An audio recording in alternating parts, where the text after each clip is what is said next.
Greetings, this is Professor BRB, and today we'll be learning how to make a QR code in Adobe Creative Cloud. And Adobe has made this much easier.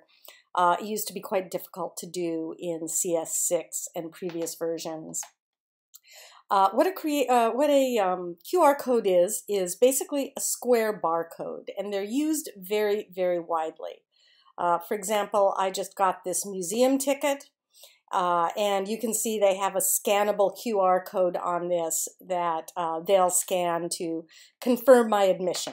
But we see QR codes everywhere. They are used on all kinds of printed materials, on billboards, on packaging, and we see them quite often.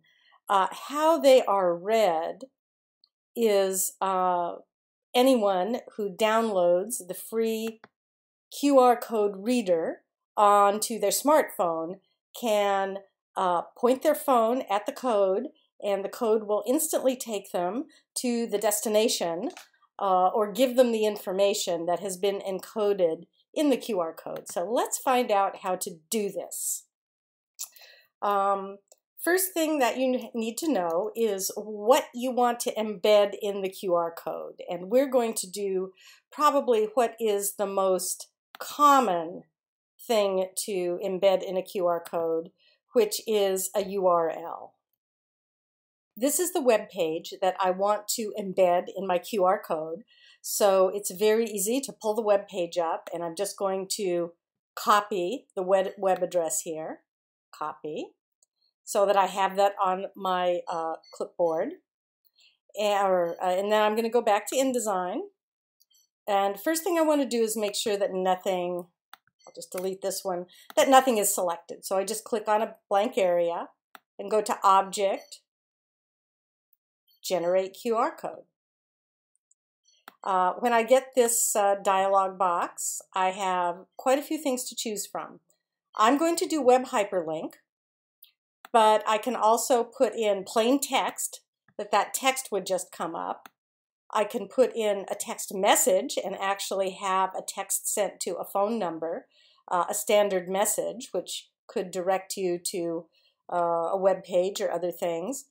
Or I could have it bring up an email, and I can specify the email address, the subject, and the message here. So it can actually send an email to a specified address. And this is the most complicated one, which I think is really interesting, business card. I could actually encode a full business card with all of the business card information I want in this, and we see people doing this and putting it on a business card so people don't have to, whoever receives the card doesn't have to retype the information. They can just scan the code and get the information. So let's go back to web hyperlink because that's the one I want to use.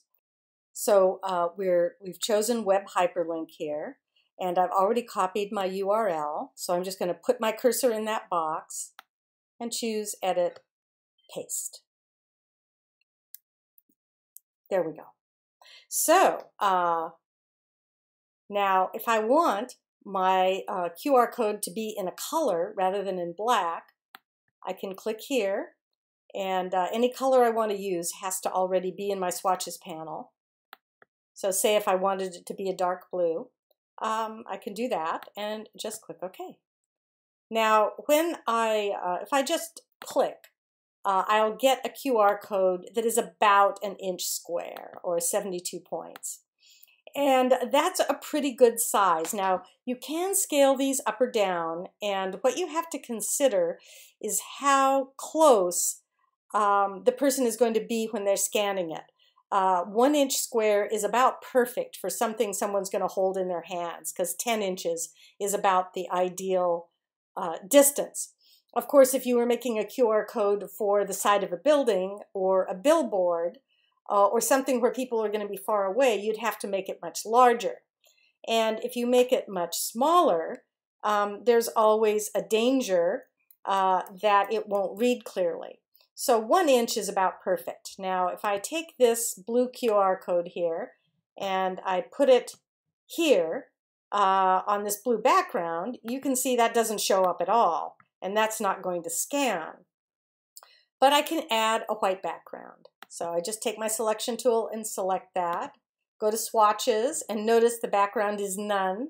I change the background to paper, which is what InDesign calls white. So, paper, and there we go. That's plenty of contrast.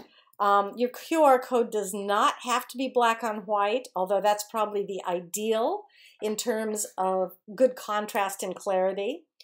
But if you want to put a light color on the background, very light, like this pale yellow, you can do that. You just select your frame.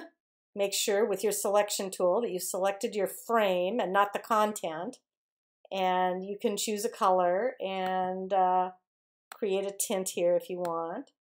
But you want to keep the contrast very good. And since black and white is probably the ideal, once this is made, you can edit it. You cannot change the color through the normal swatches panel here. You actually have to select it and go edit QR code. And then if you go to color, I can change the color right there. And you can also edit the content here in case you've made a mistake. And so I just click OK. So this is just like a very simple little tutorial on QR codes, and I think you can find a lot of use for these. I recommend that before you send anything to press with a QR code, that you load the QR code reader on your smartphone and scan it and check it and make sure that it's correct, because that would be quite important.